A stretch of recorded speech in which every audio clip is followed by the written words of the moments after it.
ওই দিন বাসায় এত এত বোরিং লাগতেছে, কি করব আর কিছু না ভেবে তাই তো চলে গেলাম কাচ্চি বাড়িতে ভরপুর খেতে। আর কাচ্চি বাড়িতে যাওয়ার পরে তাদের ডেকোরেশন দেখে আমার তো মনেই পাগল হয়ে গিয়েছে, আর তাদের ওয়াশরুমটা দেখে তো আমার আরো বেশি ভালো লেগেছে। যাই হোক, তোমাদের কিছুই আমি বলবো না, মানে এখানকার কাচ্চির বাইরের যে লোকের মানে ডিটেলটা আর যেই পরিবেশটা এত এত সুন্দর, আমার সবকিছু ভালো লেগেছে, শুধু তাদের মিররটা একটুও ভালো লাগেনি। তার জন্য কি আমি দুই একটা বলেছিলাম ছবি তুলবো, আমি তাদের মিররকে এত এত ঘোলা ছিল। যাই হোক, তাদের ডেকোরেশনটা কিন্তু অনেক অনেক সুন্দর। আমাদের নারায়ণগঞ্জ বালুমাটায় যে এত সুন্দর কাচ্চি বাইয়ের যে রেস্টুরেন্ট আছে, আমরা অনেকটা মানে আর যে বাসায় যদি আর না ভালো লাগে কাচ্চি বাড়িতে যে ভরপুর খেতে পারি। আর এইখানে আমার ভাগিনা তো সে এখানে শুয়ে সে মোবাইল টিপা শুরু করেছে, আমাকে বলতেছে তুমি টিপবা। যাই হোক, আমি তো মোবাইল টিপতেই আছে, আর এখানে বসে বসে কিছু পিক তুললাম। আর পিক তোলার পরে আমরা ফাইনালি আমরা অর্ডার দিয়ে দিয়েছি। এখানে তাদের ওইখানে এলাও মানে ওই দিনই আমাদের জানি না কেন ভাগ্য আমাদেরই খারাপ, ওই দিন বোরানি ছিল না, বাদামের শরবত ছিল না, মানে কোল্ড ড্রিঙ্ক ছিল না। মানে এত ভাগ্য খারাপ হলে কেমনটা লাগে, তাই না? তাদের আমরা অনেক রাতে গিয়েছিলাম, তার জন্যই ছিল না। আর তারপরে আমরা সবাই কাচ্চি মানে কাচ্চি খেতে বসলাম। আর আমার বিশেষ করে তাদের ওই দিনকার যে কাচ্চিটা এত এত টেস্ট লেগেছে, আমার অনেক অনেক ভালো লেগেছে। তাদের মাটনটা সাইজটাও অনেক বড়, আর মাটনটা অনেক অনেক সফট ছিল।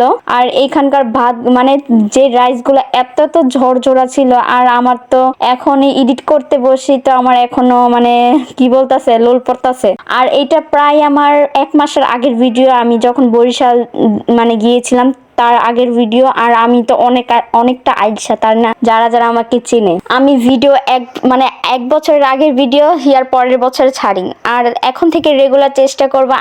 তোমাকে তো যারা না দেখলে পেটের ভাত হজম হয় না, তাদের জন্য ভিডিও এখন ছাড়তেই হবে। তার জন্য তো এখন তো রেগুলার ভিডিও ছাড়বো ইনশাল্লাহ। আর সবাই দোয়া করবো আমি যেন ভিডিও ঠিক মতো ছাড়তে পারি।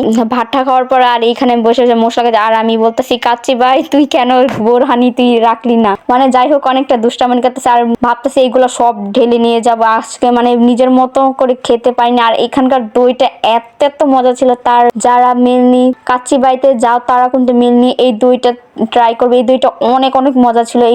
এই দইটার দাম 100 টাকা, অনেকটা মজা ছিল। তারা মানে তাদেরকে আমি রেসিপিটা জিজ্ঞেস করেছি, তারা হাসতে হাসতে কয় আপু যদি সবই বলে দিই তাহলে আমরা কেমন বিজনেস করবো, তাই না? আর আমি বলতেছি ভাই রে ভাই কি কষ্টরা। যাই হোক, আর এইখানে আমরা এখন খাওয়া দাওয়া শেষ, সোনার বাংলাদেশ। এখন আমরা চলে যাব শহীদ মিনার একটুনি ফুচকা খেতে। মনটা এমনি বেজার হয়ে রয়েছে, বোরহানি খেতে পারলাম না, শরবত খেতে পারলাম না। তার জন্য এখন চটপটি খাবো, না হলে ফুচকা খাবো, দেখি কি খাওয়া যায়। যাওয়ার পরেও তো আমি বলতেছি এত রাত হয়ে গিয়েছে এখনো মানুষ, আর যাওয়ার পরে মন চাইতেছে চটপটি খাইতে।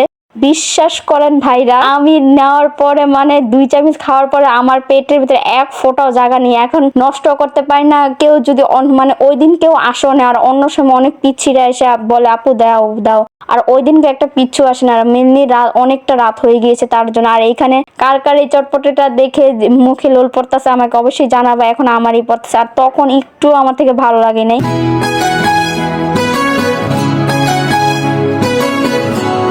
কেন জানি। আর অন্য সময় আমি শহীদ মিনার গেলে আমি ফুচকা আমি খাই, আমার ফুচকা অনেক পছন্দ। আর ওই সময় তো পেট ভরা ছিল, তার জন্য খেতে পারি নাই। আর তখন অনেক ঝালও ছিল। আর এখানে কি বলে এটা মানে এক পথের মিলান্তিস, এটাও নিয়েছি। আর নেওয়ার পর আমরা একটু মার্কেটে ঘোরাঘুরি করব। তখন একটু শীত ছিল, তার জন্য কিছু শীতের পোশাক কিনবো। আমাকে জ্যাকেট কিনে দেওয়া হয়েছে, 2 পিস কিনে দেওয়া হয়েছে, আর জুতা। আর ওইগুলা কেনার পরও আমি ওইগুলার একটা ক্লিপও নিতে পারিনি। আর মেনলি হলো আমার মোবাইলে জায়গা ছিল না, তার জন্য আমি ভিডিও করতে পারিনি। আর যতটুকু আমি ক্যাপচার করেছি ততটুকুই তোমাদের সাথে শেয়ার করতেছি। আর ওইখানে যাওয়ার পরে মানে আমার এখানে একটা বড় একটা মিছিল গিয়েছে, ওই মিছিলটার দিকে আমরা সবাই তাকিয়ে রয়েছি। আর তার ভিতরে আমার ভাগিনাকে এই জ্যাকেটটা কিনে দেওয়া হয়েছে। আর আমার মোবাইলে স্পেসও ভরে গিয়েছে, আর ভিডিও তোমাদের সাথে শেয়ার করতে পারলাম না।